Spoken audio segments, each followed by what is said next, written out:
ഇന്നത്തെ മേജർ ഡെവലപ്മെൻറ്റുകൾ പ്രത്യേകിച്ച് geo political development എന്ന് പറഞ്ഞാൽ ഗ്ലോബലി പല വിഷയങ്ങൾ നടക്കുന്നുണ്ട്. ഫ്രാൻസിൽ പല നഗരങ്ങളിലും മേയർ ഇലക്ഷൻ നടക്കുന്നുണ്ട്.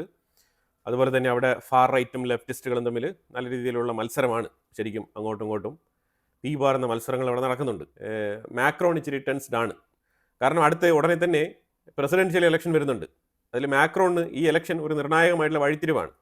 കൃത്യമായിട്ടുള്ള അസസ്മെൻറ്റ് കിട്ടും ഇതിനകത്ത്. മാക്രോണിൻ്റെ പാർട്ടിക്ക് എത്രമാത്രം ഡോമിനേഷൻ കിട്ടുന്നു എന്നുള്ളൊരു വിലയിരുത്തൽ കൂടിയായിരിക്കും ഈ ഇലക്ഷൻ.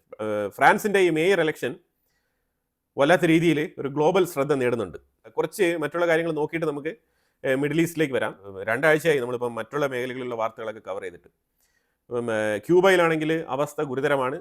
റഷ്യ അമേരിക്കയെ എതിർത്തുകൊണ്ട് ക്യൂബയിലേക്ക് ഞങ്ങൾ എണ്ണ കൊടുക്കും എന്ന് പറഞ്ഞിട്ടുണ്ട്. ഇപ്പം നിലവിൽ റഷ്യയ്ക്കും അതേപോലെ ഇറാനും ഉപരോധങ്ങൾ നീക്കം ചെയ്തിരിക്കുകയാണ് എണ്ണയ്ക്ക്. അപ്പോൾ ആ സാഹചര്യത്തിൽ ക്യൂബയ്ക്ക് എണ്ണ കൊടുക്കാൻ വേണ്ടിയിട്ട് റഷ്യ തീരുമാനിച്ചു. അപ്പോൾ അമേരിക്ക പറഞ്ഞു ക്യൂബയ്ക്ക് സാങ്ഷൻ ഉണ്ട്, ക്യൂബയ്ക്ക് ആരും എണ്ണ കൊടുക്കാൻ പറ്റില്ല എന്നുള്ള വാദങ്ങളൊക്കെയാണ് അമേരിക്ക ഉയർത്തുന്നത്. അതിനെ മറികടന്നുകൊണ്ട് റഷ്യ പറയുന്നത് ഞങ്ങളുടെ ഷിപ്പ് ഓൾറെഡി ഓൺ ദ വെയിലാണ്, അപ്പോൾ അത് ഞങ്ങൾ തീർച്ചയായിട്ടും ക്യൂബയിൽ എത്തിക്കും എന്നൊക്കെയുള്ള വാശിയോടുകൂടിയാണ് റഷ്യ മുന്നോട്ട് പോകുന്നത്. അങ്ങനെ ഒരു വിഷയം അവിടെ നടക്കുന്നുണ്ട്. അവർക്ക് ഡെസ്പെറേറ്റ്ലി ഓയിൽ നീഡുണ്ട്, എനർജി വളരെ വളരെ അത്യാവശ്യമാണ്. ആ മൊമെന്റിലൂടെയാണ് ക്യൂബ കടന്നു പോയിക്കൊണ്ടിരിക്കുന്നത്. ക്യൂബയോട് ചെയ്യുന്ന ഈ ഒരു ക്രൂരത, അത് ക്രൂരത തന്നെയാണ്, അതിനകത്ത് യാതൊരു മാറ്റമില്ല. ട്രംപിൻ്റെ ആ സൈഡൊന്നും നമുക്ക് ന്യായീകരിക്കാനൊന്നും പറ്റത്തില്ല. അവർ ലെഫ്റ്റോ അവർ റൈറ്റോ അല്ലെങ്കിൽ അവർ മിഡിലോ അവർ സെൻട്രോ എന്തോ ആയിക്കോട്ടെ, ലെഫ്റ്റ് സെൻട്രിക്കോ റൈറ്റ് സെൻട്രിക്കോ ആയിക്കോട്ടെ, പക്ഷേ ബേസിക്കലി ഹ്യൂമൻസ് ആണ്. ക്യൂബ ഒരു സൊവറൈൻ സ്റ്റേറ്റ് ആണ്.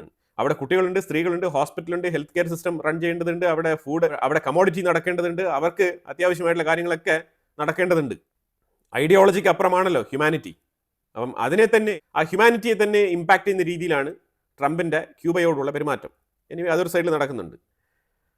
അത് കഴിഞ്ഞ് നമ്മൾ നേരെ സുഡാനിലേക്ക് വന്നു കഴിഞ്ഞാൽ, സുഡാനിൽ ശരിക്കും അവിടെ രണ്ട് ഗ്രൂപ്പുകളുണ്ടല്ലോ. ഈ സുഡാൻ്റെ വീഡിയോ നമ്മൾ വളരെ ഡീറ്റെയിൽ ആയിട്ട് തന്നെ 4 എപ്പിസോഡ് നമ്മൾ ചെയ്തിട്ടുണ്ട്. കണ്ടവർക്ക് വളരെ വ്യക്തമായിട്ട് മനസ്സിലാക്കാൻ പറ്റും.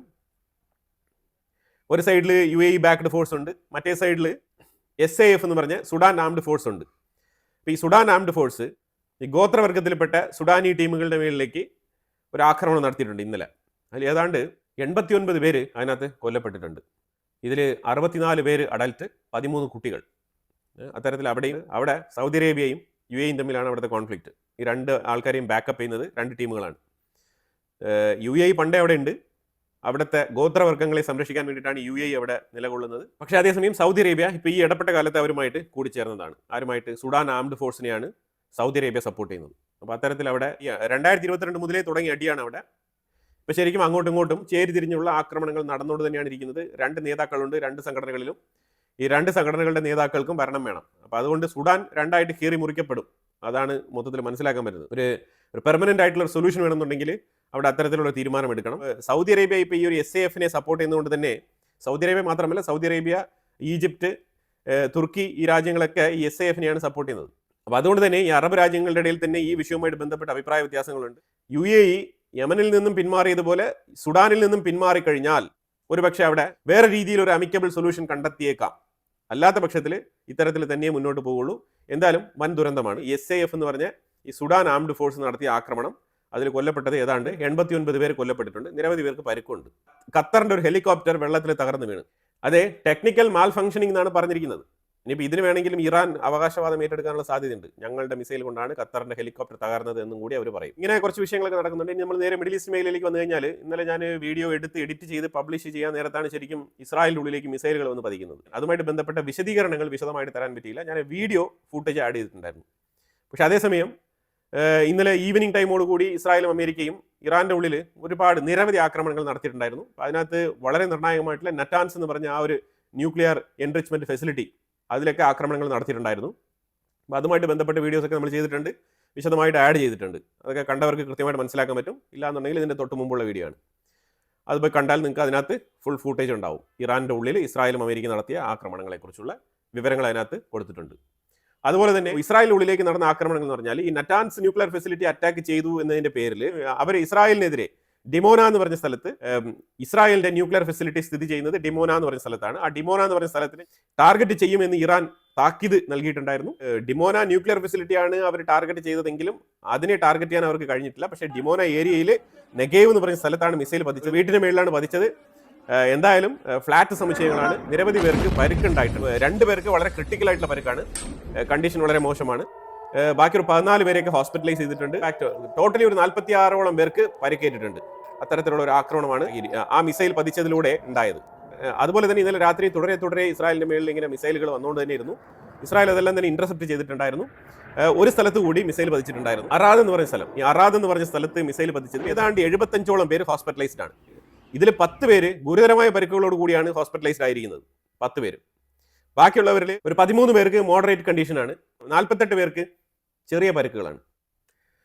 അപ്പോൾ ഇതാണ് നിലവിലെ ഇസ്രായേലിന്റെ സാഹചര്യം. ഇസ്രായേലിൽ ഇന്നലെ ഏതാണ്ട് ഒരു 120 മുതൽ 150ഓളം ആൾക്കാർ ഈ മിസൈൽ ആക്രമണത്തിൽ പരിക്കേറ്റിട്ടുണ്ട്. അതിൽ ഏതാണ്ട് ഒരു 12 പേർക്ക് ഗുരുതരമായ പരിക്കെന്നുള്ള വാർത്തയാണ് വരുന്നത്. ബാക്കിയുള്ളവർക്കൊക്കെ മോഡറേറ്റ്, അതേപോലെ പിന്നെ ലൈറ്റ്ലി വൂണ്ടഡ്, അങ്ങനെയുള്ള റിപ്പോർട്ടുകളൊക്കെയാണ് വരുന്നത്. അതുപോലെ യു കെയുടെ റോയൽ നേവിയുടെ HMS ആൻസൺ എന്ന് പറഞ്ഞ ന്യൂക്ലിയർ പവേർഡ് സബ്മറൈൻ അറേബ്യൻ സീയിൽ എത്തിയിട്ടുണ്ട്. അത് അമേരിക്കയ്ക്ക് സപ്പോർട്ട് കൊടുക്കുന്നതിന് ഭാഗമായിട്ടാണ് അറേബ്യൻ സീയിലേക്ക് എത്തിയിരിക്കുന്നത്. ഇതിന്റെ കപ്പാസിറ്റി എന്ന് പറഞ്ഞാൽ ടോമോഹോക്സ് ബ്ലോക്ക് 4 മിസൈൽ ഇന്റഗ്രേറ്റ് ചെയ്യാൻ സാധിക്കും. അതുപോലെ തന്നെ അത് അമേരിക്കയുടെ ടോമോഹോക്സ് മിസൈലാണ്. അതുപോലെ തന്നെ ഇതിന് 1000 കിലോമീറ്റർ റേഞ്ചിൽ ആക്രമണം നടത്താനുള്ള ആ ഒരു വെയിറ്റേജിലുള്ള ടോർപിഡോസ് ഇന്റഗ്രേറ്റഡ് ആണ് ഈ സബ്മറൈനിൽ. അപ്പം ഇത്തരത്തിലുള്ള കപ്പാസിറ്റിയുള്ള സബ്മറൈനാണ് UK. അമേരിക്കയോടൊപ്പം സപ്പോർട്ട് പ്രഖ്യാപിച്ചുകൊണ്ട് UK അവരുടെ ന്യൂക്ലിയർ പവേർഡ് സബ്മറൈനെ അയച്ചു വെച്ചിട്ടുണ്ട്. ഇനി ട്രംപിന്റെ ദേഷ്യം ഇച്ചിരി കുറവായിരിക്കും. എന്തായാലും പത്രസമ്മേളനം നടത്തിയും വിളിച്ചു പറഞ്ഞും UK-ക്കെതിരെ സ്റ്റാർമറിനെതിരെയൊക്കെ നല്ല രീതിയിൽ എന്തെങ്കിലുമൊക്കെ പറഞ്ഞ് അവസാനം ഒരു സബ്മറൈനെങ്കിലും വിട്ട് കിട്ടിയിട്ടുണ്ട്. ട്രംപിന് അങ്ങനെ ആശ്വസിക്കാം.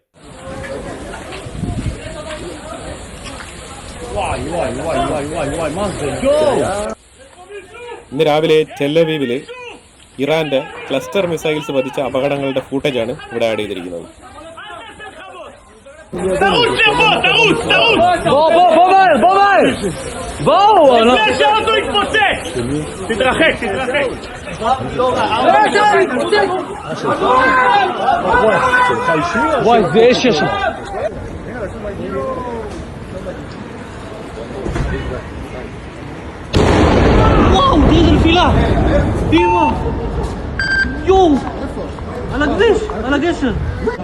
The last 48 hours, Iran targeted a civilian area. They're doing that as a mass murder weapon. Luckily, no one was killed, but that's due to luck, not their intention. Their intention is to murder civilians. Second, they fired on Jerusalem right next to the holy sites of the 3 monotheistic faiths. The Western Wall, the Church of the Holy Sepulchre, and the Al-Aqsa Mosque. And by dint of a miracle again, none of them were hurt, but they were targeting the holy sites of the 3 major monotheistic religions. Third, they fired an intercontinental ballistic missile on Diego Garcia. That's 4,000 kilometers. I've been warning all the time. They have now the capacity to reach deep into Europe. They already have fired on a European country, Cyprus. They are putting everyone in their sights. And fourth, they're stopping a maritime international route, energy route, and trying to blackmail the entire world. What more proof do you need that this regime that threatens the entire world has to be stopped? Israel and the United States are working together for the entire world. And it's time to see the leaders of the rest of the countries join up. I'm happy to say that I can see some of them beginning to move in that direction, but more is needed. President Trump's call to have the international community confront this terrorist fanatic regime of zealots. ഇനി northern Israel സൈഡിൽ Hezbollah തുടരെ റോക്കറ്റുകൾ അയച്ചുകൊണ്ടിരിക്കുന്നത് ശരിക്കും bad narratives ആണ്. ശരിക്കും പറഞ്ഞാൽ ഇസ്രായേലിനെ ഞങ്ങൾ ഇങ്ങനെ ആക്രമിച്ചു അങ്ങനെ ആക്രമിച്ചു എന്നുള്ള വാർത്തകൾ. അപ്പോൾ അതിന് എപ്പോഴും ലൈം ലൈറ്റിൽ 2-3 റോക്കറ്റുകൾ ഇസ്രായേലിലേക്ക് വന്നുകൊണ്ടിരിക്കണം. അതിന് വേണ്ടിയിട്ടാണ് ഹിസ്ബുള്ള നിരന്തരം ശ്രമിക്കുന്നത്. അങ്ങനെ 2 ഇസ്രായേലിൻ്റെ വെഹിക്കിൾ എന്ന് പറഞ്ഞാൽ ഈ ആർമി ഓഫീസേഴ്സ് ഗ്രൗണ്ട് ഓപ്പറേഷന് വേണ്ടിയിട്ട് ലെബനൻ്റെ ഉള്ളിലേക്ക് കൊണ്ടുപോയിരിക്കുന്ന വെഹിക്കിളാണ്. ജീപ്പ് മോഡലുള്ള വെഹിക്കിൾ, മിലിറ്ററി ജീപ്പ്, അത്തരത്തിലുള്ള വെഹിക്കിളാണ്. ആ വെഹിക്കിൾ 2 എണ്ണം നോർത്തേൺ ഇസ്രായേലിൻ്റെ ബോർഡറിൽ നിർത്തിയിട്ടിരുന്നു. അതിലേക്കാണ് ഹിസ്ബുള്ള റോക്കറ്റ് ആക്രമണം നടത്തി ആ 2 ജീപ്പിനെയും കത്തിച്ച് കളഞ്ഞിരിക്കുന്നത്. ഇത് ഹിസ്ബുള്ള നടത്തിയ ഒരു മേജർ അറ്റാക്കായിട്ട് കരുതുന്നു ഇസ്രായേൽ. തീർച്ചയായിട്ടും ഇതിനെ തുടർന്ന് ഇസ്രായേലിന്റെ ഗ്രൗണ്ട് ഫോഴ്സ് ഇന്നലെ ഏതാണ്ട് 12ഓളം ഹിസ്ബുള്ള മെമ്പേഴ്സിനെ വധിച്ചിട്ടുണ്ട്. ഇന്നലെ ഗ്രൗണ്ട് ഫോഴ്സ് ഇസ്രായേലിന്റെ IDF-ലെ ഡിവിഷൻ 38 എന്ന് പറഞ്ഞ വിങ് ആണ് ഗ്രൗണ്ട് ഓപ്പറേഷനിൽ ഈ 12 പേരെ വധിച്ചത്. അതുപോലെ ഇസ്രായേലിന്റെ എയർഫോഴ്സ് ഇന്നലെ തെഹ്റാനിൽ 2 സ്ഥലങ്ങളിൽ കേന്ദ്രീകരിച്ച് അറ്റാക്ക് നടത്തിയിട്ടുണ്ട്. ഇതെല്ലാം തന്നെ IRGC-യുമായിട്ട് ബന്ധപ്പെട്ട സ്ഥലങ്ങളാണ്. സൗദി അറേബ്യ 3 ഇറാനിയൻ എൻവോയ്സിനെ എക്സ്പെൽ ചെയ്തിട്ടുണ്ട്. അവിടെ 3 പേരേ ഉള്ളൂ. ആ 3 പേരെയും ഇറാനിയൻ എംബസി അടച്ചിട്ട് നിങ്ങൾ ഇറാനിലേക്ക് തന്നെ പൊക്കോ എന്ന് പറഞ്ഞിട്ട് അവരെ പറഞ്ഞു വിട്ടിരിക്കുകയാണ്. ഇറാൻ ആണെങ്കിൽ ഖത്തറിലെ ദോഹയിൽ ഇവാക്യുവേഷൻ ഓർഡർ ഇഷ്യൂ ചെയ്തിരിക്കുകയാണ്. പ്രത്യേക മാപ്പ് ഒക്കെ അവർ റിലീസ് ചെയ്തിട്ടുണ്ട്. എന്നിട്ട് പറഞ്ഞിട്ടുള്ളത് ഈ സ്ഥലങ്ങളിലുള്ള ആൾക്കാരൊക്കെ മാറി താമസിക്കണം എന്നാണ് പറഞ്ഞിരിക്കുന്നത് ഇറാൻ. ഇന്നലെ ഇസ്രായേൽ ഇറാന്റെ ഉള്ളിൽ ഒരു ഓപ്പറേഷൻ നടത്തി. വില്ലേജ് ഓപ്പറേഷനാണ്. വില്ലേജ് ഓപ്പറേഷൻ എന്ന് പറഞ്ഞൊരു വീഡിയോ ഇൻസൈറ്റ്സ് മലയാളം ഗ്ലോബലിൽ ഞാൻ ചെയ്തിട്ടിട്ടുണ്ട്. അതിനകത്ത് ഈ വിഷയം പരാമർശിച്ചിട്ടുണ്ട്. അതായത് ആ വില്ലേജിൽ തന്നെ പോയി വില്ലേജിൽ താമസിച്ചുകൊണ്ടിരുന്ന ഒരു UAV കമാൻഡർ, എയറോസ്പേസിന്റെ ചീഫായിട്ട് വർക്ക് ചെയ്തുകൊണ്ടിരുന്ന സയ്യദ് ആഗാജനി എന്ന് പറഞ്ഞ ഒരു വ്യക്തിയെ വളരെ സെക്യൂർ ആയിട്ട് അയാളുടെ വീട്ടിൽ പോയി കിടന്നുറങ്ങിക്കൊണ്ടിരിക്കുമ്പോൾ ആ വീടിന് മേളിൽ തന്നെ ഡ്രോൺ വെച്ച് അറ്റാക്ക് നടത്തി അയാളെ എലിമിനേറ്റ് ചെയ്തിട്ടുണ്ട്. അതായത് നമുക്ക് ജസ്റ്റ് ഒറ്റ നോട്ടത്തിൽ നോക്കുമ്പോൾ വളരെ ചെറിയൊരു ഓപ്പറേഷൻ ആയിട്ട് നമുക്ക് തോന്നും. പക്ഷേ എത്ര ഡീപ്പായിട്ട് ഉള്ളിലേക്ക് ഇറങ്ങി ചെന്നാലാണ് അയാളുടെ വീട് സഹിതം അയാളുടെ വില്ലേജ് കൃത്യമായിട്ട് അയാളുടെ കാര്യങ്ങളൊക്കെ മോണിറ്റർ ചെയ്ത് എത്ര കൃത്യമായിട്ട് പ്രിസൈസ് ആയിട്ടുള്ള ഇൻഫർമേഷൻസ് കളക്ട് ചെയ്തിട്ടാണ് ഈ ഓപ്പറേഷൻ നടപ്പിലാക്കിയിരിക്കുന്നത് ഇസ്രായേൽ എന്നുള്ളത്. അതിന്റെ ഡീറ്റെയിലിൽ പോയി മനസ്സിലാക്കി കഴിഞ്ഞാൽ നമുക്ക് ഇതിന്റെ പ്രത്യേകത മനസ്സിലാക്കാൻ പറ്റുള്ളൂ. കാരണം ഇസ്രായേലിന്റെ ഇന്റലിജൻസ്, നമ്മൾ പലപ്പോഴും മൊസാദ് എന്ന് പറയും, പല മാധ്യമങ്ങളിൽ നമ്മൾ കേട്ടിട്ടുണ്ടാവും. പക്ഷേ ഇപ്പോൾ ഇതിനകത്ത് ഈ ഓപ്പറേഷൻ നടത്തിയത് മൊസാദിന്റെ തന്നെ യൂണിറ്റ് 9900 എന്ന് പറഞ്ഞ യൂണിറ്റാണ് ഈ ഓപ്പറേഷൻ നടത്തിയിരിക്കുന്നത്. അതേപോലെ നറ്റാൻസിൽ ആക്രമണം നടത്തിയതും ഈ 9900 എന്ന് പറഞ്ഞ യൂണിറ്റാണ്. ഈ 9900 എന്ന് പറഞ്ഞ യൂണിറ്റ് എന്താണ് ചെയ്യുന്നത് പറഞ്ഞാൽ ഇവർ മിലിറ്ററി ആക്ഷൻ, അതായത് ഇവർക്ക് കിട്ടുന്ന ഇൻഫർമേഷൻ അനുസരിച്ചുള്ള ആ ലീഡിനെ അനലൈസ് ചെയ്ത് ഇത് പ്രോപ്പറായിട്ടുള്ള ലീഡാണോ എന്നുള്ളത് വിലയിരുത്തിക്കൊണ്ട് അത് കൃത്യമായിട്ട് വെരിഫൈ ചെയ്ത് അതിനെ ടാർഗറ്റഡ് മിലിറ്ററി ഓപ്പറേഷനായിട്ട് കൺവേർട്ട് ചെയ്യുക എന്നുള്ളതാണ് ഇവരുടെ ജോലി. അതായത് ലാസ്റ്റ് പോയിന്റിലായിരിക്കും ഇവരുടെ അടുത്ത് ഇൻഫർമേഷൻ വരുന്നത്. അത് ജസ്റ്റ് വെരിഫൈ ചെയ്യുക, അത് ക്വിക്കായിട്ട് ആക്ഷൻ പ്ലാനായിട്ട് മാറ്റുക. കാരണം ഈ സീക്രട്ട് മിഷൻ എന്ന് പറയുന്നത് ഓരോ മിനിറ്റിലും വ്യത്യാസം വരും. അപ്പോൾ ഓരോ മിനിറ്റിലും വീണ്ടും വീണ്ടും ഇൻഫർമേഷൻ അപ്ഡേറ്റ് ചെയ്യേണ്ടി വരും. കാരണം 1 മണിക്കൂർ മുമ്പ് കിട്ടിയ ഡേറ്റ വെച്ചിട്ട് ഒരു അറ്റാക്ക് ആ സ്പോട്ടിൽ നടത്താൻ പറ്റില്ല. അത് നിങ്ങൾക്ക് മനസ്സിലായെന്നുള്ളത് എനിക്കറിയത്തില്ല. പക്ഷേ ഇതിങ്ങനെയാണ് പ്രവർത്തിക്കുന്നത്. കാരണം 1 മണിക്കൂറിന് മുമ്പ് ഒരു ഇൻഫർമേഷൻ കിട്ടി. അപ്പോൾ ഇതിനെ നമ്മൾ മിലിറ്ററി ഓപ്പറേഷനായിട്ട് കൺവേർട്ട് ചെയ്യണം. അത് കൺവേർട്ട് ചെയ്യണം എന്നുണ്ടെങ്കിൽ ഇമ്മീഡിയറ്റ് ആയിട്ട് കൺവേർട്ട് ചെയ്യണം. ആ നടപടി ഉടനെ എടുക്കണം. കാരണം 1 മണിക്കൂർ കഴിയുമ്പോൾ അവിടെ നിന്ന് ആ സസ്പെക്ട് മാറിപ്പോകാനുള്ള സാധ്യതയുണ്ട്. എന്ത് വേണമെങ്കിലും സംഭവിക്കാം. അപ്പോൾ അങ്ങനെ ആ ഒരു ടൈം ലൈൻ മാറിക്കഴിഞ്ഞാൽ വീണ്ടും ഇൻഫർമേഷൻ കളക്ട് ചെയ്യണം. അപ്പോൾ ഇത് ഇന്റലിജൻസ് വർക്ക് എന്ന് പറഞ്ഞാൽ അത്ര റിസ്ക് പിടിച്ചൊരു വർക്കാണ്. ടാർഗറ്റ് പലപ്പോഴും മിസ്സായി പോകാനുള്ള സാധ്യതയുള്ള ഒരു വർക്കും കൂടിയാണ്. അപ്പോൾ അത്തരത്തിൽ പ്രിസൈസ് ആയിട്ടുള്ള ഒരു അറ്റാക്ക് നടത്തണം എന്നുണ്ടെങ്കിൽ അത്ര ഡീപ്പായിട്ട് വർക്ക് ചെയ്യണം. ഇപ്പോൾ ഈ 9900 എത്ര പേർക്ക് അറിയാം നമുക്കറിയത്തില്ല. ഈ 9900 വർക്ക് ചെയ്യുന്നത് ശരിക്കും 9700 എന്ന് പറഞ്ഞ യൂണിറ്റ് ആണ് ഇവർക്ക് ഇൻഫർമേഷൻ കൊടുക്കുന്നത്. ഈ 9700 എവിടെയാണ് കണക്ട് ചെയ്തിരിക്കുന്നത് പറഞ്ഞാൽ 8200 എന്ന് പറഞ്ഞിട്ട് ഇവർക്ക് ഒരു യൂണിറ്റ് ഉണ്ട്. ഈ 8200 എന്താണ് ചെയ്യുന്നത്? 8200 ഇവർ ഫെഡറൽ ഇന്റലിജൻസ് യൂണിറ്റ് ആയിട്ട് പ്രവർത്തിക്കും. ഇതാണ് മനസ്സിലാക്കേണ്ടത്. അപ്പോൾ 8200 പ്രാഥമികമായിട്ട് ഇവർ ചെയ്യുന്ന കാര്യങ്ങൾ എന്ന് പറഞ്ഞാൽ കമ്മ്യൂണിക്കേഷൻസ്, അതേപോലെ ഡിജിറ്റൽ ഇൻഫർമേഷൻസ്, ഇവർ പുറത്തൊന്നും പോയി പണിയെടുക്കത്തില്ല. ഇവർ കൃത്യമായിട്ട് ഇവർക്ക് കിട്ടുന്ന ഇൻഫർമേഷൻ, അതുപോലെ തന്നെ ഇവരുടെ കയ്യിലുള്ള complete data, intelligence data complete, satellite communication ആയിക്കോട്ടെ, എല്ലാ കമ്മ്യൂണിക്കേഷനും ഇവർ വർക്കൗട്ട് ചെയ്യും. വർക്കൗട്ട് ചെയ്ത് ഇതിനുള്ളിൽ പല തരത്തിലുള്ള ആൾക്കാരുണ്ട്, പല കാറ്റഗറിയിലുള്ള ആൾക്കാരുണ്ട്, നിരവധി എംപ്ലോയീസ് ഇതിൻ്റെ ഉള്ളിൽ ഇരുന്ന് വർക്ക് ചെയ്യുന്നുണ്ട്. അപ്പോൾ ഈ വർക്ക് ചെയ്ത് ഈ ഡേറ്റ മൊത്തം ഇവർ കമ്മ്യൂണിക്കേഷൻ ഡേറ്റ മൊത്തം എടുത്ത് സ്ക്രൂട്ടനൈസ് ചെയ്ത് അതിനകത്ത് ഇവർക്ക് സസ്പെക്റ്റ് ആയിട്ട് തോന്നുന്ന വിഷയങ്ങളൊക്കെ ഇവർ മോണിറ്റർ ചെയ്ത് അതിനെ ഡീപ്പായിട്ട് ഡീകോഡ് ചെയ്ത് മനസ്സിലാക്കലാണ് ഇവരുടെ പരിപാടി. പ്രത്യേകിച്ച് ഇവർ ചളവള എന്ന് പറഞ്ഞിട്ട് ഫോണിൽ സംസാരിക്കുന്ന കാര്യങ്ങളൊക്കെ മാത്രം എടുക്കത്തില്ല. അതിന് വേറൊരു വിങ് ഉണ്ട്. ജനറൽ പബ്ലിക്കിന്റെ ടോക്കൊക്കെ മോണിറ്റർ ചെയ്യാൻ വേറെ ടീമുണ്ട്. ഇവർ ശരിക്കും രാജ്യങ്ങൾ തമ്മിലുള്ള മിലിറ്ററിയുമായിട്ട് ബന്ധപ്പെട്ട വിഷയങ്ങൾ, ഇങ്ങനെ പരസ്പരം മറ്റുള്ള രാജ്യങ്ങളുടെ വരെ ഇൻഫർമേഷൻ ഇവർ ഡീകോഡ് ചെയ്ത് എടുക്കും എന്നാണ് മനസ്സിലാക്കാൻ പറ്റുന്നത്. അപ്പോൾ അത്തരത്തിൽ ഇവർക്ക് കിട്ടുന്ന ഡേറ്റ, അപ്പോൾ ഇറാനാണ് ഫോക്കസ് പോയിന്റ് എന്നുണ്ടെങ്കിൽ ഇറാനുമായിട്ട് ബന്ധപ്പെട്ട സറൗണ്ടിങ്ങിൽ ഇറാനിലേക്ക് പോകുന്ന കോളുകൾ, ഇറാനിൽ നിന്നും പുറത്തു പോകുന്ന കോളുകൾ, ഇറാന്റെ മിലിറ്ററിക്ക് വരുന്ന കംപ്ലീറ്റ് കോളുകൾ കമ്മ്യൂണിക്കേറ്റ് ചെയ്യാൻ ശ്രമിക്കും. ഇത് പലതും പരാജയപ്പെടുന്നുണ്ടാവാം, പലതും വിജയിക്കുന്നുണ്ടാവാം. അങ്ങനത്തെ ഇൻഫർമേഷൻ കളക്ട് ചെയ്ത് കഴിഞ്ഞാൽ അവർക്ക് ജെന്യൂൻ ആയിട്ട് തോന്നുന്ന ഇൻഫർമേഷൻ ആ ടീമിലുള്ള ആൾക്കാർ തന്നെ അറിയാതെ ഒരു ഇൻഡിപെൻഡന്റ് യുണീക്ക് കമ്മ്യൂണിക്കേറ്ററെ വെച്ചിട്ടായിരിക്കും നെക്സ്റ്റ് ടീമിലേക്ക്, അതായത് നെക്സ്റ്റ് യൂണിറ്റിലേക്ക് കൈമാറുന്നത്. ആ നെക്സ്റ്റ് യൂണിറ്റ് എന്ന് പറയുന്നത് 9700 എന്ന് പറഞ്ഞ യൂണിറ്റ് ആണ്. അപ്പോൾ ഈ യൂണിറ്റ് 9700 ഇതെല്ലാം തന്നെ സിഗ്ഇന്റ്, ഈ 8200 ആയിക്കോട്ടെ, ഈ 9700 ആയിക്കോട്ടെ, 9900 ആയിക്കോട്ടെ, ഇതെല്ലാം തന്നെ സിഗ്ഇന്റ്, സിഗ്നൽ ഇന്റലിജൻസ് എന്നുള്ള ഒരു ടീമിന്റെ കീഴിൽ പ്രവർത്തിക്കുന്ന യൂണിറ്റുകളാണ്. അപ്പോൾ ഈ യൂണിറ്റ് ശരിക്കും ഇപ്പം 9700 എന്ന് പറഞ്ഞ ആ യൂണിറ്റ് ഈ ഇൻഫർമേഷൻ കളക്ട് ചെയ്ത് കഴിഞ്ഞാൽ ഇവരെന്ത് ചെയ്യുന്ന പറഞ്ഞാൽ ഇവർ സാറ്റലൈറ്റ് മാപ്പിംഗ്, അതേപോലെ ഡയറക്റ്റ് ആയിട്ട് മൊസാദിന്റെ ഹ്യൂമൻ ഇന്റലിജൻസ് ടീമിനെ വെച്ചിട്ട് എടുത്ത ഫോട്ടോഗ്രാഫി ഇതെല്ലാം തന്നെ എടുത്ത് വെച്ച് ഇവർ പരിശോധിക്കും. ഇവർ പരിശോധിക്കുന്നു പറഞ്ഞാൽ ഇവരുടെ കയ്യിൽ പലതരത്തിലുള്ള ആൾക്കാരുണ്ട്. സ്പെഷ്യലൈസ്ഡ്, അതായത് ഈ സാറ്റലൈറ്റ് ഇമേജിനെ തന്നെ ഡീകോഡ് ചെയ്യാൻ വേണ്ടിയിട്ടുള്ള സ്പെഷ്യലൈസ്ഡ് ആയിട്ടുള്ള ആൾക്കാർ ഇവരുടെ അടുത്തുണ്ട്. ഈ ചില കുട്ടികൾ നമ്മൾ കണ്ടിട്ടുണ്ടാവും ഓട്ടിസം, സ്പെസിഫിക് ആയിട്ട് ചില വിഷയങ്ങളിൽ അവർക്ക് അപാരമായിട്ടുള്ള കഴിവുണ്ടാവും. ചിലർ നല്ല രീതിയിൽ പാട്ട് പാടും. അവരെ പോലെ പാട്ട് ആരും പഠിപ്പിച്ചു കൊടുത്തിട്ടല്ല, പക്ഷെ അവർക്ക് ആ ഓട്ടിസത്തിലൂടെ തന്നെ കിട്ടിയ ആ ഒരു പ്രത്യേകതയാണത്. ചിലർ നല്ല രീതിയിൽ പടം വരയ്ക്കും, അവർ പടം മാത്രമേ വരയ്ക്കൂ. അപ്പോൾ അങ്ങനത്തെ ചില ആൾക്കാരുണ്ട്. ഇത് ഓട്ടിസത്തിന്റെ ഒരു പ്രത്യേകതയാണ്. അപ്പോൾ അതേപോലെ ഇമേജ് ഡീകോഡ് ചെയ്യുന്ന പ്രത്യേകതയുള്ള കുറച്ച് ആൾക്കാരുണ്ട്. അതുപോലത്തെ ആൾക്കാരെയൊക്കെ ഈ മൊസാദ് ഹയർ ചെയ്ത് ഈ ടീമിൽ ഉൾപ്പെടുത്തിയിട്ടുണ്ട്. ഈ 9700 എന്ന് പറഞ്ഞ ടീമിൽ ഇവരെന്ത് ചെയ്യുന്ന പറഞ്ഞാൽ ഇത് അനലൈസ് ചെയ്യും. പലരും സൂം ചെയ്ത് കഴിഞ്ഞാൽ ഇതിനകത്ത് ഈ സ്ക്വയർ ബോക്സ് ടൈപ്പിലുള്ളത് എന്താണ്, അതേപോലെ ഈ ഫ്ലൈറ്റ് എന്താണ്.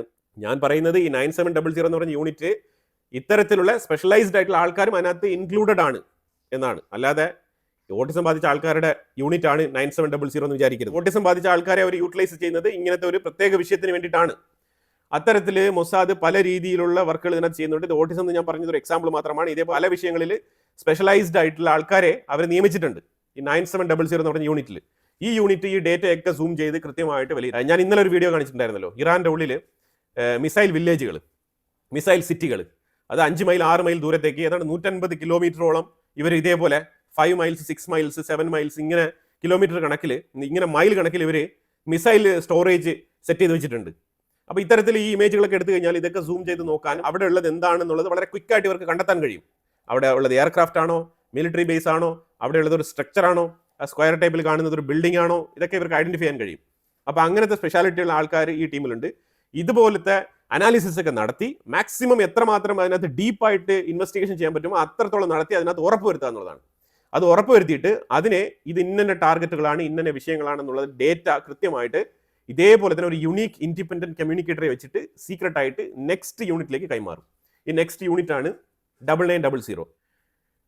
ഈ 9900 ഐസ് ഓൺ ദ സ്കൈ എന്നാണ് പറയുന്നത്. ഈ ഐസ് ഓൺ ദ സ്കൈ എന്ന് പറഞ്ഞാൽ ഇവർ ഡ്രോൺ സിസ്റ്റം ഇങ്ങനത്തെ സംവിധാനങ്ങളൊക്കെ ഉപയോഗിച്ച് ഈ മാപ്പിൽ കണ്ട സ്ഥലങ്ങളൊക്കെ, ഈ ഇമേജിൽ കണ്ട സ്ഥലങ്ങളൊക്കെ റിയലി അവിടെ ഉണ്ടോ എന്നുള്ള റിയൽ ടൈം വെരിഫിക്കേഷൻ നടത്തും. ഈ റിയൽ ടൈം വെരിഫിക്കേഷൻ നടത്തി ഇത് ഉറപ്പുവരുത്തുക എന്നുള്ളതാണ്.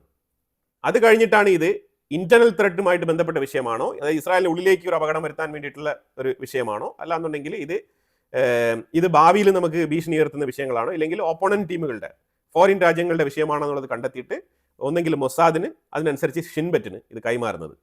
അങ്ങനെ ഷിൻബെറ്റും മൊസാദും ഇതിനെ വെരിഫൈ ചെയ്ത് അപ്രൂവ് ചെയ്തതിനു ശേഷം വീണ്ടും ഇത് 9700 തന്നെ പോകും.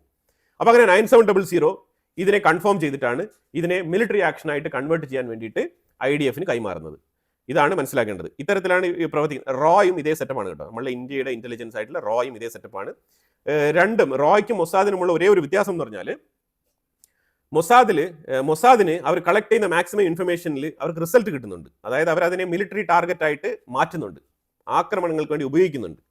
പക്ഷേ റോ അങ്ങനെ എല്ലാ വിഷയങ്ങളെയും കമ്പയർ വിത്ത് മൊസാദ്, റോയ്ക്ക് അങ്ങനെ റിസൾട്ട് ഉണ്ടല്ലോ. മീൻസ് നമ്മൾ എല്ലാ ലീഡിനെയും നമ്മൾ മിലിറ്ററി ആക്ഷനായിട്ട് മാറ്റാറില്ല. അൺനോൺ പേഴ്സൺ എന്നൊക്കെ പറഞ്ഞുകൊണ്ട് നമ്മൾ കുറേയൊക്കെ കേൾക്കുന്നുണ്ട്. അതും തന്നെ റോയുമായിട്ട് ഒരു കണക്ഷനും ഇല്ലാത്ത രീതിയിൽ നടപ്പിലാക്കുന്ന ചില പ്രോജക്റ്റുകളാണ്. അതിലുപരിയായിട്ട് റോ എല്ലാം തന്നെ മിലിറ്ററി ആക്ഷനായിട്ട് കൺവേർട്ട് ചെയ്യാറില്ല. ഈ ഒരു ഡിഫറൻസ് മാത്രമാണ് മൊസാദിനും റോയ്ക്കും തമ്മിലുള്ളത്. അവസാനം അതിനെ കൺവേർട്ട് ചെയ്ത് മിലിറ്ററി ഓപ്പറേഷനായിട്ട് മാറ്റുന്നതിൽ റോ കുറച്ച് പുറകിലാണ്. എപ്പോഴും കുറച്ച് ഇന്ത്യയുടെ പൊളിറ്റിക്കൽ സെനാരിയോ അനുസരിച്ച് റോയ്ക്ക് എപ്പോഴും കുറച്ച് ബാക്കിലോട്ട് ഉൾവലിയേണ്ടി വരും. ഇസ്രായേലിനെ പോലെ അത്ര ഫ്രീഡത്തോടു കൂടി ഒരു അറ്റാക്ക് നടത്താൻ കഴിയില്ല. അവിടെയാണ് റോയ്ക്കും മൊസാദിനും തമ്മിലുള്ള വ്യത്യാസം. ബാക്കിയെല്ലാം ഓൾമോസ്റ്റ് സെയിം ആണ്. മൊസാദിന്റെ അതേ പാറ്റേൺ തന്നെയാണ് റോയും ഉപയോഗിക്കുന്നത്. സിഗ് ഉണ്ട്, സിഗ്നൽ ഇന്റലിജൻസ്, ജിയോ ഉണ്ട്, അതായത് ലാൻഡ് നേച്ചറുമായിട്ട് ബന്ധപ്പെട്ട് അങ്ങനത്തെ ഇൻഫർമേഷൻസ് കളക്ട് ചെയ്യുന്നുണ്ട്. അതേപോലെ ഇമേജ്, അങ്ങനെ പലതരത്തിലുള്ള ഇന്റലിജൻസ് ഇൻഫർമേഷൻസ്. സിഗ് എന്നാണ് ഇതിനെ പ്രത്യേകിച്ച് വിളിക്കുന്നത്. ഈ സിഗിന്റെ കീഴിലാണ് ഞാൻ പറഞ്ഞ ഇത്രയും യൂണിറ്റുകൾ പ്രവർത്തിക്കുന്നത്. അതിനെ ആശ്രയിച്ചാണ് ഷിൻബെറ്റും മൊസാദും ഇത്ര എഫക്റ്റീവ് ആയിട്ട് കാര്യങ്ങൾ മുന്നോട്ട് നീക്കുന്നത്. മൊത്തത്തിൽ അറിയപ്പെടുന്നത് മൊസാദ്, ഷിൻബെറ്റ് എന്നൊക്കെ ആണെങ്കിലും ഇതിന്റെ കീഴിൽ പ്രവർത്തിക്കുന്നത് ഈ ടീമുകളൊക്കെയാണ്. അത്ര കോൺഫിഡൻഷ്യൽ ആയിട്ടാണ് ഈ കാര്യങ്ങളൊക്കെ നടത്തുന്നത്. ഇത് എന്തുകൊണ്ടാണ് ഞാൻ പറഞ്ഞതെന്ന് പറഞ്ഞാൽ, ഇന്നലെ നറ്റാൻസിൽ അമേരിക്കയും ഇസ്രായേലും ചേർന്ന് അറ്റാക്ക് നടത്തി. അപ്പം അറ്റാക്ക് നടത്തിയപ്പോഴത്തേക്ക് റേഡിയേഷൻസ് ലീക്കേജ് ഉണ്ടാകുമോ എന്ന തരത്തിൽ കൺസേൺ ഉണ്ടായി. കാരണം ഈ ന്യൂക്ലിയർ സ്ഥാപനങ്ങൾ അടിക്കരുത്, റഷ്യയൊക്കെ അതിനെ വാൺ ചെയ്തിട്ടുണ്ടായിരുന്നു. ഈ ന്യൂക്ലിയർ ഫെസിലിറ്റി അറ്റാക്ക് ചെയ്ത് കഴിഞ്ഞാൽ അവിടെ ഇൻസ്പെക്ഷൻ നടത്തണം എന്നുള്ള രീതിയിലുള്ള വാദങ്ങളൊക്കെ റഷ്യയൊക്കെ ഉയർത്തിയിട്ടുണ്ടായിരുന്നു. അപ്പോൾ ഇതിനു മുമ്പ് ചെർണോബിൽ എന്നൊക്കെ പറഞ്ഞിട്ടുള്ള ദുരന്തങ്ങളൊക്കെ നമ്മൾ ചരിത്രത്തിൽ രേഖപ്പെടുത്തിയിട്ടുള്ള കാര്യങ്ങളാണ്. ഇപ്പോഴും അവിടുത്തെ റേഡിയേഷൻ്റെ ഇമ്പാക്റ്റ് മാറിയിട്ടില്ല.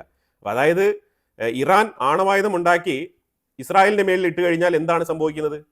ഇസ്രായേൽ മാത്രം നശിക്കില്ല, ലോകത്ത് പല രാജ്യങ്ങൾക്കും 150 കിലോമീറ്റർ ചുറ്റളവിൽ ശരിക്കും ആ റേഡിയേഷൻ വല്ലാത്ത രീതിയിൽ ഇമ്പാക്റ്റ് ഉണ്ടാക്കും, അല്ലേ? അതാണല്ലോ മെയിനായിട്ട് ഉദ്ദേശിക്കുന്നത്. അതുകൊണ്ടാണ് ഇത് ഇത്രമാത്രം അപകടകാരിയാണ് ഇത് ഉപയോഗിക്കുന്നത് പറയുന്നത്. അപ്പോൾ ഇറാനിൽ ന്യൂക്ലിയർ എൻറിച്ച്മെന്റ് ഫെസിലിറ്റിയിൽ അമേരിക്കയും ഇസ്രായേലും ചേർന്ന് ബോംബിട്ട് അവിടെ നിന്ന് റേഡിയേഷൻ ലീക്കേജ് വന്നാലും ഇത് തന്നെയല്ലേ സംഭവിക്കാൻ പോകുന്നത്? ഇതൊരു വാലിഡ് ആയിട്ടുള്ള ഒരു ക്വസ്റ്റ്യൻ ആണ്. അപ്പോൾ ഇതിനകത്ത് വളരെ വളരെ സൂക്ഷിച്ച് വേണം കൈകാര്യം ചെയ്യാൻ. ഇപ്പം നറ്റാൻസിൽ ന്യൂക്ലിയർ ലീക്കേജ് ഇല്ല എന്നുള്ളത് ഉറപ്പുവരുത്തിക്കൊണ്ട് അമേരിക്കയും ഇസ്രായേലും വാർത്തകൾ പബ്ലിഷ് ചെയ്തിട്ടുണ്ട്. ഇതെങ്ങനെയാണ് അവർ കണ്ടെത്തിയത്? ഈ നറ്റാൻസിൽ ഏത് ഭാഗത്താണ് ഇവർ കമ്മ്യൂണിക്കേഷൻ, സാറ്റലൈറ്റ് കമ്മ്യൂണിക്കേഷനും അതേപോലെ റഡാർ സംവിധാനങ്ങളൊക്കെ വെച്ചിരിക്കുന്നത് എന്നുള്ളത് കൃത്യമായിട്ട് മനസ്സിലാക്കാനും അതേപോലെ റേഡിയേഷൻ ലീക്കേജ് ഇല്ല എന്നുള്ളത് കണ്ടെത്താനും ഇവർ മൊസാദിന്റെ ടീമുകളെ തന്നെ IRGCയുടെ ടീമുകളായിട്ട് കൺവേർട്ട് ചെയ്ത് അവരെ കൊണ്ട് കമ്മ്യൂണിക്കേഷൻ നടത്തി കൃത്യമായിട്ട് അവിടെ റേഡിയേഷൻ ലീക്ക് ഇല്ല എന്നുള്ളത് ഉറപ്പുവരുത്തിയിരിക്കുകയാണ്. അതാണ് ഇസ്രായേലിന്റെ മൊസാദ് ചെയ്തിരിക്കുന്ന പരിപാടി. അപ്പോൾ ഇത്തരത്തിലുള്ള സീക്രട്ട് ഇൻഫർമേഷൻസ് കളക്ട് ചെയ്യുന്നതിലും അതുപോലെ ആ ഓപ്പറേഷൻസ് സക്സസ്ഫുൾ ആയിട്ട് നടത്തുന്നതിലും മൊസാദ് നമ്പർ 1 തന്നെയാണ്. അത് ഇപ്പോഴും അങ്ങനെ തന്നെയാണ്. അത് അങ്ങനെ തന്നെയാണ് തുടരുന്നത്. നമുക്ക് അങ്ങനെയാണ് അതിനെ മനസ്സിലാക്കാൻ പറ്റുന്നത്. ഇന്ന് രാവിലെ തന്നെ വൈറ്റ് ഹൗസിന്റെ റിപ്പോർട്ട് ഉണ്ടായിരുന്നു. അതുകൊണ്ട് ന്യൂക്ലിയർ ലീക്കേജ് ഒന്നും വരില്ല എന്നുള്ളതാണ് അവരുടെ വാദം. ഇനി അവിടെ എന്താണ് അറ്റാക്ക് ചെയ്തത്, ഭാവിയിൽ റേഡിയേഷൻ ലീക്കേജ് വല്ലതും ഉണ്ടാകുമോ എന്നുള്ളതൊക്കെ ഇനി കണ്ടറിയണം. ഇനി അതൊരു സൈഡിൽ അങ്ങനെ നിൽക്കുമ്പോൾ തന്നെ അടുത്ത് നമ്മുടെ തൊട്ടടുത്ത് പാകിസ്ഥാൻ. ഞാൻ ഇന്നലെ സൂചിപ്പിച്ചിട്ടുണ്ടായിരുന്നു, അമേരിക്കയുടെ ഉള്ളിൽ പാകിസ്ഥാന്റെ ആണവായുധത്തിനെ കുറിച്ചുള്ള ചർച്ചകൾ ഇന്റലിജൻസ് CIA വളരെ ശക്തമായി തന്നെ സെനറ്റിൽ ഉന്നയിച്ചിട്ടുണ്ടായിരുന്നു. അപ്പോൾ അതിനെ തുടർന്ന് പാകിസ്ഥാന്റെ ഉള്ളിൽ നിന്നും ഒരു സ്റ്റേറ്റ്മെന്റ് പുറത്തു വന്നിട്ടുണ്ട്. പാകിസ്ഥാന്റെ വളരെ ഉത്തരവാദിത്തപ്പെട്ട പാകിസ്ഥാന്റെ ഒഫീഷ്യൽ പേഴ്സൺ പുള്ളിക്കാരൻ പറഞ്ഞിരിക്കുന്നത്, ഞങ്ങളുടെ മേളിലെങ്ങാനും അമേരിക്കയോ ഇസ്രായേലോ ആരായാലും ശരി തന്നെ ആക്രമണം നടത്തിയാൽ, അതായത് ഇറാന്റെ അടുത്ത് പാകിസ്ഥാനെ ടാർഗറ്റ് ചെയ്ത് കഴിഞ്ഞാൽ ഞങ്ങളുടെ കയ്യിലുള്ള ആണവായുധം എടുത്ത് ഇന്ത്യക്ക് മേളിലിടും എന്നാണ് പറഞ്ഞിരിക്കുന്നത്. അതായത് ഇവനെയൊക്കെ നമ്മൾ എന്താണ് ചെയ്യേണ്ടത്? പാകിസ്ഥാനികളുടെ പ്രധാനപ്പെട്ട പ്രശ്നം ഇതാണ്. അവർക്ക് എന്ത് സംഭവിച്ചാലും ഇന്ത്യയുടെ മേളിൽ കുതിര കയറുക എന്നുള്ളതാണ് അവരുടെ പ്രധാനപ്പെട്ട പരിപാടി. ഇവൻ എന്തിനാണ് ഇന്ത്യയുടെ മേളിൽ അണുബോംബ് കൊണ്ടിടും എന്ന് പറയുന്നത്? ഓപ്പൺ പ്രസ്താവനയാണ് പുള്ളിക്കാരൻ പറഞ്ഞിരിക്കുന്നത്. അപ്പോൾ ഇതിനൊക്കെ നമ്മൾ കൃത്യമായിട്ട് ചോദ്യം ചെയ്യണം. ഇവർക്ക് അന്താരാഷ്ട്ര കോടതിയിൽ വിളിച്ചു വരുത്തണം. ഇവൻ എന്തുകൊണ്ട് ഇങ്ങനത്തെ സ്റ്റേറ്റ്മെന്റ് പറയുന്നത്? ഇന്ത്യക്കുള്ളിൽ അമേരിക്കയുടെ ബേസോ ഇസ്രായേലിന്റെ ബേസോ പ്രവർത്തിക്കുന്നുണ്ടോ? ഒരിക്കലുമില്ല. പല രാജ്യങ്ങളുമായിട്ട് ഡിഫൻസ് കരാറുകളൊക്കെ ഉണ്ടാവും. ഇൻഡോ പസഫിക്കിലൊക്കെ നമ്മൾ ചേർന്ന് പ്രവർത്തിക്കും. അതിന്റെ അർത്ഥം ഇപ്പൊ ഇവനെ അമേരിക്കയോ ഇസ്രായേലോ ഇസ്ലാമിക രാജ്യങ്ങളുടെ കയ്യിൽ അണുവായുധം ഉണ്ടാവാൻ പാടില്ല എന്നുള്ളത് ഇസ്രായേലിന്റെ പ്രിൻസിപ്പിളാണ്. ഇസ്രായേലിന്റെ എഴുതപ്പെടാത്ത നിയമമാണിത്. അത് പ്രത്യക്ഷത്തിൽ എല്ലാവർക്കും അറിയാവുന്ന കാര്യമാണ്. അതിനു വേണ്ടിയിട്ട് ഇവനെ ടാർഗറ്റ് ചെയ്യുമ്പോൾ ഇവൻ അണുവായുധം ഉണ്ടാക്കി കൊടുത്ത അമേരിക്കയാണ് അതിന്റെ ഉത്തരം പറയേണ്ടത്. ഈ ട്രംപിന് ഈ വിഷയത്തിലൊന്നും മിണ്ടാനുണ്ടാവില്ല. ഇങ്ങനത്തെ കാര്യങ്ങളിലൊക്കെ അമേരിക്ക തന്നെയാണ് ഇതിന്റെ ഉത്തരവാദിത്തം ഏറ്റെടുക്കേണ്ടത്. അമേരിക്ക ശരിക്കും പ്രതിരോധത്തിന് വേണ്ടിയിട്ടാണ് ഈ ആണവായുധം അവിടെ കൊണ്ട് കൊടുത്തത്. കാരണം ഇന്ത്യ ആണവായുധം കണ്ടെത്തി. അപ്പോൾ അതുകൊണ്ട് പാകിസ്ഥാനെ നമ്മൾ ആ ലെവലിലേക്ക് ഉയർത്തി കൊണ്ടുവരേണ്ടതുണ്ട് എന്നുള്ള നിലയിൽ അന്നത്തെ ഇവരുടെ മച്ചാ കമ്പനി വെച്ചിട്ട് ഇവർ ആണവായുധം അങ്ങോട്ട് കൊടുത്തു. ഇപ്പോൾ അവൻ അത് വെച്ചുകൊണ്ട് തന്നെയാണ് ഓപ്പൺ ആയിട്ട് ഭീഷണി മുഴക്കുന്നത്. അതും ഒരു പ്രകോപനവും ഇല്ലാതെ. ഇന്ത്യ അവനെ പ്രകോപിപ്പിച്ചിട്ടില്ല. ഇപ്പം ഇതിനുള്ള മറുപടി ആര് കൊടുക്കും? ഇത് UN വിളിച്ചു വരുത്തണം, നാണം കെടുത്തണം, ചോദിക്കണം എന്തുകൊണ്ട് ഈ സ്റ്റേറ്റ്മെന്റ് പറഞ്ഞു എന്നുള്ളത്, മാപ്പ് പറയിപ്പിക്കണം. അപ്പോൾ എന്തായാലും ഈ വാർത്ത ഞാൻ ഇവിടെ അവസാനിപ്പിക്കുകയാണ്. ഇതിനെക്കുറിച്ചുള്ള അഭിപ്രായങ്ങൾ കമന്റ് ബോക്സിൽ രേഖപ്പെടുത്തുക. കൂടുതൽ വാർത്തകളുമായിട്ട് അടുത്ത വീഡിയോയിൽ വരാം. Thank you so much.